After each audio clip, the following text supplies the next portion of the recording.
let's go ahead and get it started. I mean, it is the first live. We ain't got anybody in here yet, so we'll start off rolling like we normally do. If they jump in, we'll acknowledge them and get to them when we can. What's up, y'all? Thanks for jumping in. If you're able to jump in live with us, that's great. We appreciate it. If not, you can catch it on the replay. But hey, it's first and 12 ounces as always. Getting ready to start it off big as the playoff runs continue. And hey, biggest news of the day, Cam Coleman in the portal. We were waiting for it. We were debating if he was going to go, if Auburn was going to be able to pay him to stay. Looks like he's in it. Looks like he's in it, and he's ready to see what happens. What are your thoughts on it? Well, during recruiting season, Auburn was, how Auburn's got the greatest roster in college football. We deserve to be in the top 25. Blah blah. I mean, I didn't think they were good. They ended up being ass, as we all expected.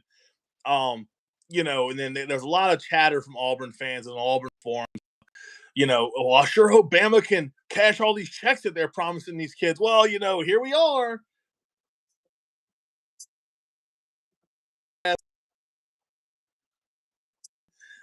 They're way down there somewhere. And you fired your coach, you lost your quarterback, and you lost your team by far. Cam Coleman is elite. Obviously I hate him when he's at Auburn because that's just the nature of the business, right? However, the dude's really good. So now, if I'm not mistaken, Auburn has lost 2 of their 3 starting receivers, and the one that wasn't a true starter was their 4th option.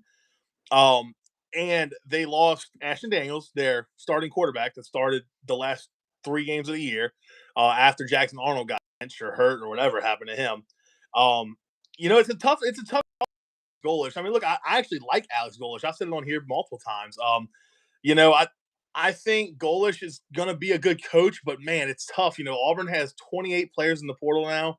The portal window hasn't even opened yet. And you've got 28 players who've already left, and several of them are starters, players you're going to rely on, especially in a first-year head coach.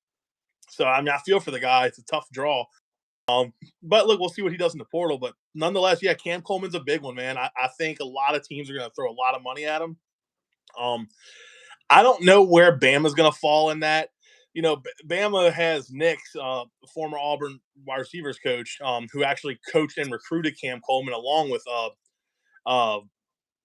was Austin Simmons, their other receiver, their number 2 receiver that's in the portal. So it'll be interesting. I think he's going to come with a large price tag, and I think he's worth it. But it'll be interesting to see if Bama makes a run at him. I think early schools to watch are Texas and LSU. I told you that on the phone earlier, and I'm not just saying that because we have a Texas, LSU, and Bama guy on this podcast. I genuinely think LSU and Texas both need receivers. I think that they both have the money to go after him. I don't think he's going to want to leave the SEC because I think he can compete here. But then again, who knows? Maybe like USC comes in and just offers him a bag, and then he just heads out to USC. I mean, it's possible. But we'll see. Look, Cam Coleman's a big one. I think it's the biggest name in the portal right now. If it's not the biggest, it's probably second biggest. So we'll see. Yeah, absolutely. The other big contender that's going to be going after them is A&M. I mean, let's not forget they pulled in some recruits last year. They pulled in some big time receiver recruits, so they're going to lean heavy on them. I'm not sure if Texas does go all in on him or not. We'll see. It would be great for Texas to get him, but Texas has got other issues they got to fill. We got to fill that running back room.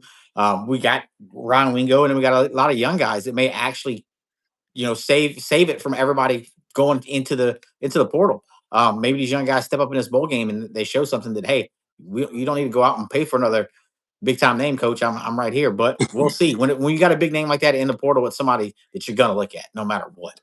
Yeah, I mean, don't forget. Look, you said A&M. That's a great one. I didn't think about A&M because if you think back to last portal season, they were kind of in a one-on-one battle with Bama for KC Concepcion. And he decided to go to A&M, and we ended up with Isaiah Horton, which worked out great for us.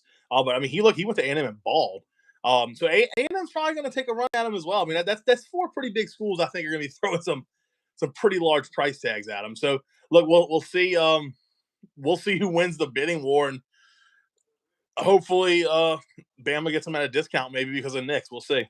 Yeah, and then before we move up for the portal, I'll just touch on it real quick. Texas has got some big names in there. You're seeing more and more names going there every day. Buddha's not here to confirm any of his, but I mean, we saw it firsthand over the week, this past week, every day. It was another offensive lineman from LSU. So, LSU is going to want big names, but do you go after a big time wide receiver, or do you fill the holes that you just lost that possibly entered the portal with your entire offensive line? Yeah, look, and Buddha's not here, so I'm not gonna pick on LSU. But I mean, the thing is, and I've said this to him, I've said this on Twitter too. Like the thing with losing all these offensive linemen is like, yeah, like while I get like some of them might be ass, some of them might not be very good, but either way, like you're losing so many names, so many guys, not names. At some point you're just losing depth. I think they have 7 offensive linemen in the portal right now. I think 6 of them are tackles. I mean, look, I think only one of them was truly like a.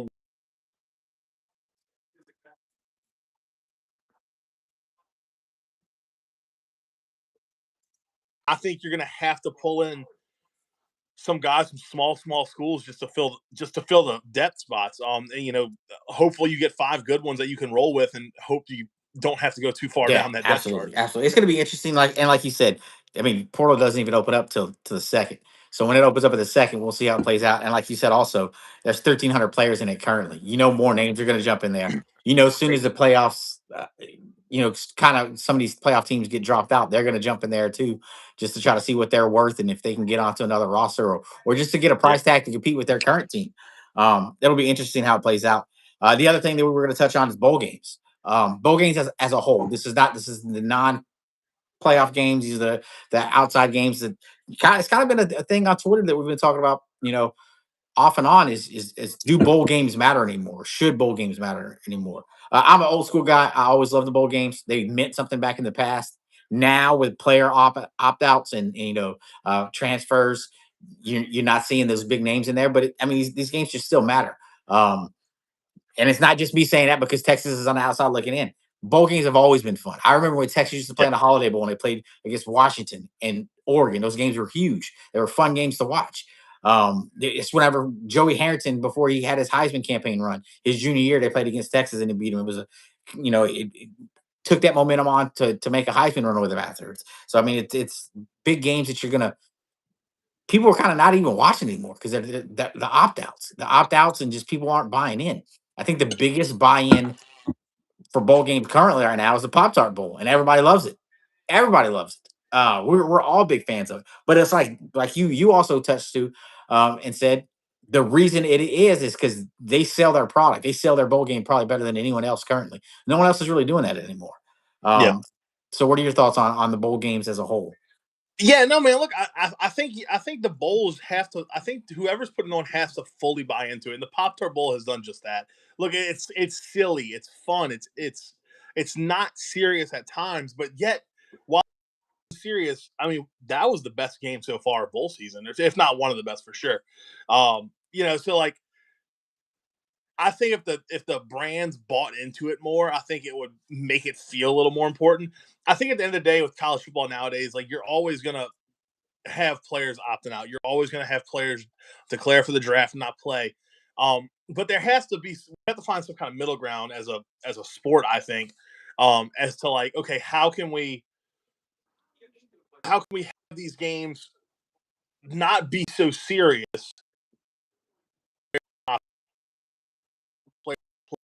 Um, I know some people have talked about doing like a financial prize for the university, right? Where it gets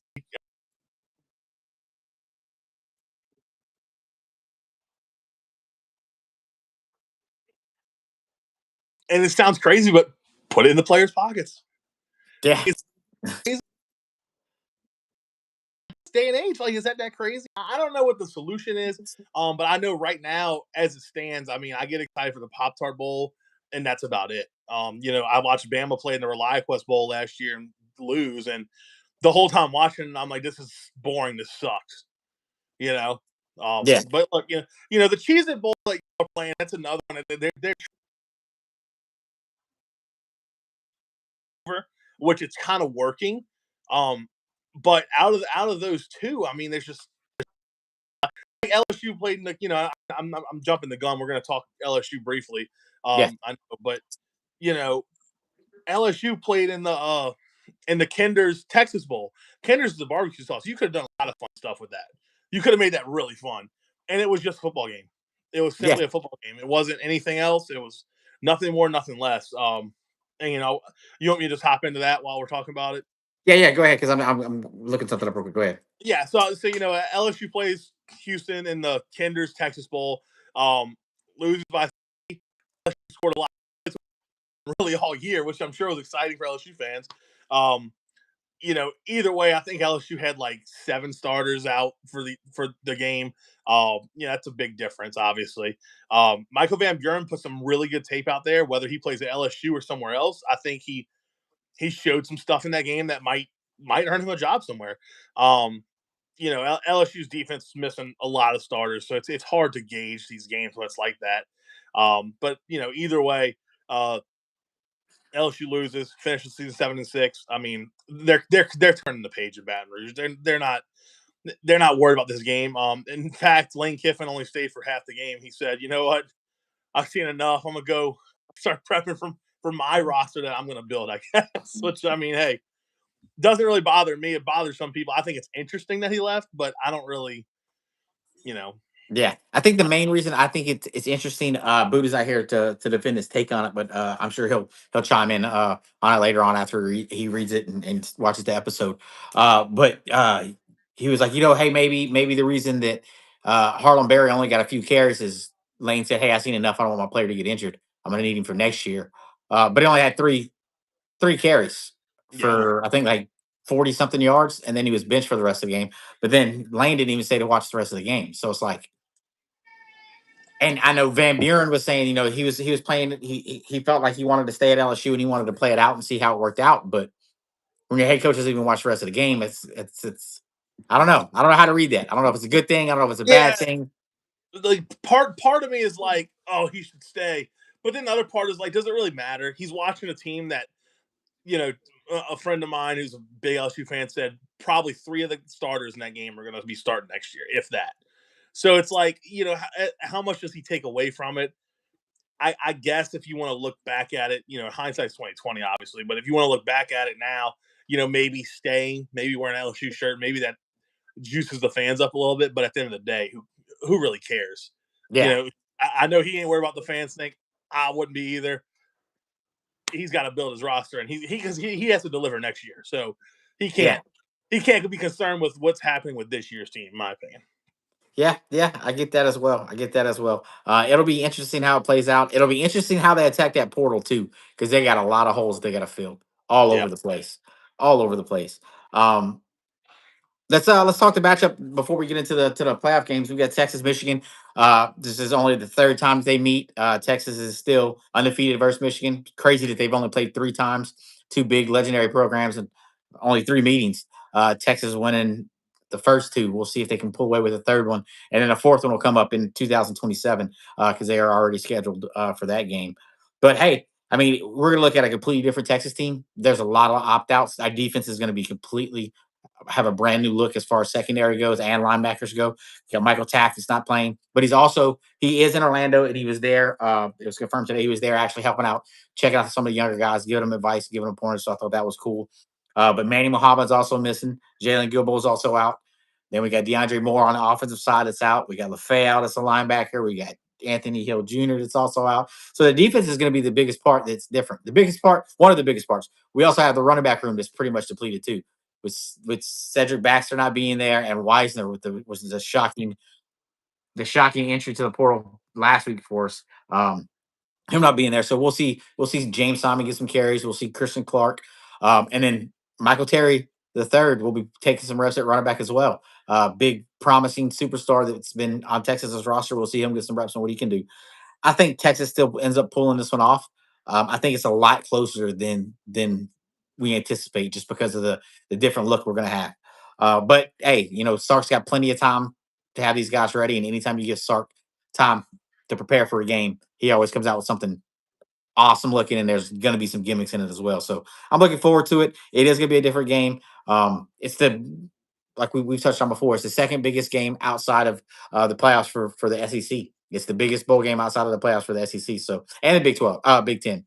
So that's why I think you know bowl games matter a little bit. But Yeah. we'll see how it plays out. How do you feel about it? It's so hard to really, as not a fan of either team, to really even like. Look, Texas. I'm gonna pick Texas again. I don't like Michigan. I don't like the Big Ten. So I mean, I'm gonna go Texas.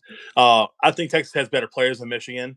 I think Texas is a better coach than Michigan. Obviously, I don't think Sark is tapping his staffer, so that's one thing right there. I think y'all have going for y'all. Um, you know, I think the fact that like you know, I think it's a big game for Arch. I think it's a very good opportunity for him to kind of play with like players he probably won't really play with often. Um, and maybe, just kind of have fun. It could be one of those games where he just kind of lets loose and throws for like 350. Who knows? But Which would no, be I'm great. winning it. I hope I'm not Alabama. I have Texas winning it. I hope Texas wins it. Um, you know, yeah, and then look to the portal you're talking about. I mean, look, Texas had some dudes go in the portal that I was kind of surprised by. I mean, Wisner, I've said before, I think he's a really good running back. I actually picked him to be the best running back in the SEC this year. And he hits the portal, and it's kind of like, wait a second now, like that wasn't expected by me. I know there's talk of some other guys probably coming to Texas, but still, depth, man, depth. You hate to because you also lost Baxter, so now you've lost your top two. Um, the portal, man. Nobody's immune from it, and nobody can stay safe from it forever. Yeah, absolutely, absolutely. And like we said, I mean, the state of college football currently now is it's ever evolving. We'll see people jump in, jump out, jump in, jump out. Sark has been one of the his key things is if you enter the portal, you can't come back to the University of Texas. I said I hope it stays that way, and like you said, hey, it's probably something that's going to get changed. It's probably something that's going to get changed, and in the long run, I think it'll probably end up getting changed. You're probably all right on that, just because these kids are going to want to kind of shop what they got out there and see what it does. Yeah, that's what it comes down to. Like a lot. Look, Kate. Don't forget, Caden Proctor transferred from Bama and came back. Went to Iowa, was there for a few weeks, and came back. So like, there's anything could happen in the portal, dude. That portal is ever evolving. Yeah, absolutely, absolutely. Oh, look, Chauncey's up in the house. I guess it is. I guess it's blurry for them too because they're saying you're like you're at 160p. I don't know what Oh, it is. We'll figure it out. Hey, it's our first time going live, so we wanted to give it a shot. We'll see how it plays out in the long run. If not, we'll go back to our standard recordings. We just wanted to do something different, test it out. But hey, let's get into y'all's big one now. Let's get into the playoffs. You want to touch with y'all's first? You want to lead off with the other three first? uh, whatever you want. I'm trying to see if there's anything I could do to fix this. Got it. I think that's Peanut. Peanut said Gary Riley is gone with more staffers to come. Oh, they're making changes at Clemson. Big time changes coming to Yeah, Clemson. Look out.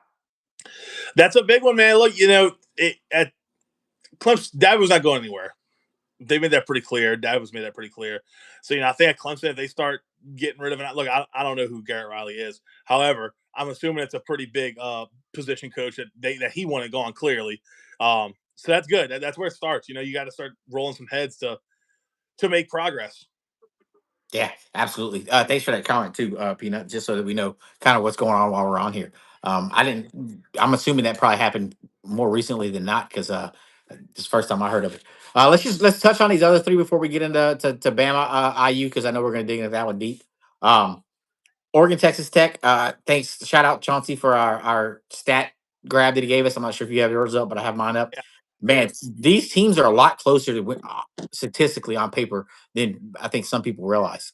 yeah, Because I didn't realize Tech was going to be that close in some of these categories as Oregon. I thought Oregon was going to just come in here and overpower them, and in some of the stuff they are. I mean, points per game they're ninth, but Texas Tech's second in the country in points per game. So we'll see what these Red Raiders can do. when we looked at it and we made our picks, we can go ahead and give our picks on here too, because I know we're going to talk. We'll give them out later in the week as well, but we can give ours live since we're on here. I mean, in this one, I'm leaning Oregon. I think Oregon's just going to be too much. I think they got too many dudes on that roster. I like the feel good story to Texas Tech's running back, but I just don't think he can cut it. I don't think he's going to be able to keep up with the speed that that Nike check has, because Nike U is something to contend with, and we'll see how it plays out. Yeah, look, I'm going Oregon here. I think Dan Lanning's a psychopath, and I love every bit of it. I think that they don't play nobody, man. It's just like I know Oregon had an easy schedule too, but like I think if you're going Big Ten versus Big 12, just top to bottom, I don't think it's that close. Um, I'm going with the Ducks. I think they're going to have speed. I think they're going to run around a lot. It's going to be a very high scoring game. I think it might even come down to who gets the ball last. It could be like a 52-49 game with somebody kicking a game winning field goal. We'll see. But yeah, I'm going Oregon here, and the stats on this game is insane. I mean, they're all right there with one another. The biggest difference is yards per play. Oregon 7.25, fourth in the nation. 6.4, 21st in the nation. Not a huge difference there, but a few spots difference. That's the biggest that's the gap, I guess you could say, statistically. Yeah, yeah, statistically, yeah, absolutely. Um, so yeah, I mean, the next one coming up, I think. Let's go. Let's go. Yeah, we'll keep the last two with the SEC teams last. Let's Yeah. go. Let's go. Miami, Ohio State.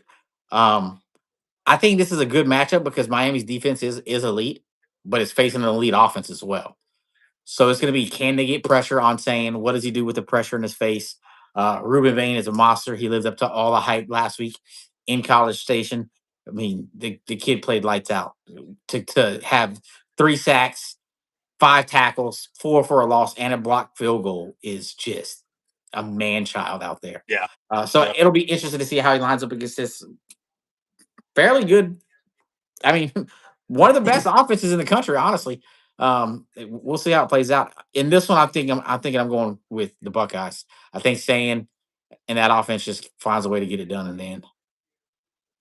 Look, I'm going the other way here. I'm going Whoa. in my bracket. But no, dude, it's something about that Miami defense, man. Look, I know A&M is flawed offensively. I know the game was weird because of all the missed field goals, all the wind, and all that. But something about Miami, dude, they were just in that game. They seemed very fired up. They seemed very hungry. I think when you get these month breaks, I think it can mess with you psychologically. Um, Ohio State technically lost their last, right? Um, how's that feeling in their, feel a taste in their mouth? Um, I think if Carson Beck takes care of the ball, I think that I think Miami can win this game.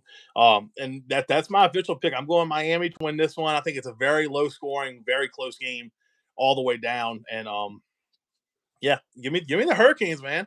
Oh man, I didn't see that one coming. I did not see that one coming at all. That would shake some things up for sure, and that would put a lot of buzz back in the whole.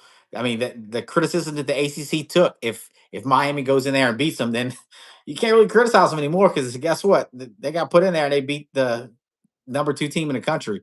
So we'll see how it plays out. The next one we got the Fighting Pete Goldens of Ole Miss. Versus the Georgia Bulldogs.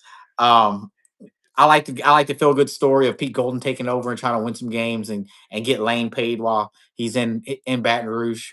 Another $250,000, but I think the story ends here.